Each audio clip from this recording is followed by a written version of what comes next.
আসসালামাইকুম বন্ধুরা, অনেক দিন পর চলে এলাম নতুন একটি রেসিপি নিয়ে আপনাদের মাঝে। তো আজকে আমি এখানে রান্না করব চিংড়ি মাছ দিয়ে ওলের ডাঁটা। ওলের ডাঁটাগুলো আমরা নিয়ে এসেছিলাম গ্রাম থেকে। মূলত আমার শাশুড়ি এগুলো নিয়ে এসেছিল, আর আমার মা এগুলো কেটে ধুয়ে সুন্দর করে ফ্রিজে রেখে গিয়েছিল, কারণ এগুলো কাটলে আমার প্রচণ্ড হাত চুলকায়। হয়তো অ্যালার্জির কারণেই এমন হয়, কিংবা অন্য কোনো কারণেও হতে পারে, আমি ঠিক জানি না। তো আমি এখানে শুধু এটা রান্না করে নিচ্ছি। কড়াইয়ে সব পরিমাণ মতো তেল দিয়ে আমি এখানে সকল ধরনের বাটা মশলাগুলো দিয়ে দিয়েছিলাম। পেঁয়াজ বাটা, রসুন বাটা এবং কাঁচামরিচ বাটা। তারপর আমি একে একে এর ভিতরে দিয়ে দিব সকল ধরনের শুকনো মশলাগুলো, লবণ, হলুদের গুঁড়া এবং শুকনো মরিচের গুঁড়া। শুকনো মরিচের গুঁড়াটা এখানে অপশনাল, আপনারা চাইলে নাও ব্যবহার করতে পারেন।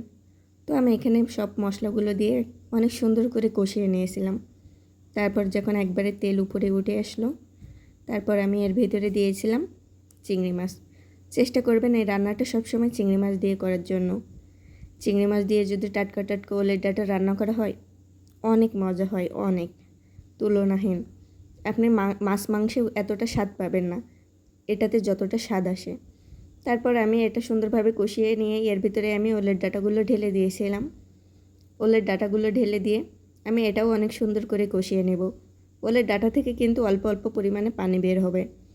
তো এই পানিটা আমি সুন্দর করে শুকিয়ে নিয়েছিলাম। শুকিয়ে নিয়ে এর ভিতরে আমি দিয়ে দিয়েছিলাম অল্প একটু পানি দিয়ে আমি বেশ কিছুক্ষণ রান্না করে নেব, বলক উঠে আসা পর্যন্ত। এই যে দেখেন, এই পর্যায়ে কিন্তু বলক উঠে এসেছে। তো আমি এখন এর ভিতরে দিয়ে দেব জিরার গুঁড়োগুলো। তো বলক উঠে এসেছে, এর ভিতরে আমি দিয়ে দিলাম জিরার গুঁড়ো দিয়ে আমি এটা অনেক সুন্দর করে নাড়াচাড়া করে নেব। সুন্দর করে নাড়াচাড়া করে নিয়ে আমি এখানে ঝোলটা একটু টেস্ট করে দেখলাম। আমার মনে হলো আমার লবণটা একটু কম হয়েছে, তাই আমি আবারও অল্প একটু লবণ এর ভিতরে দিয়ে দিলাম। এখন কিন্তু আমার রান্না করা শেষ।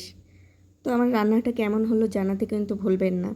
আমার ভিডিওগুলো যদি আপনাদের ভালো লেগে থাকে, অবশ্যই লাইক, কমেন্ট এবং শেয়ার করবেন। আমার বন্ধু হয়ে আমার পাশে থাকবেন। আজকের মতো বিদায় নিচ্ছি আপনাদের মাঝ থেকে। Bye bye.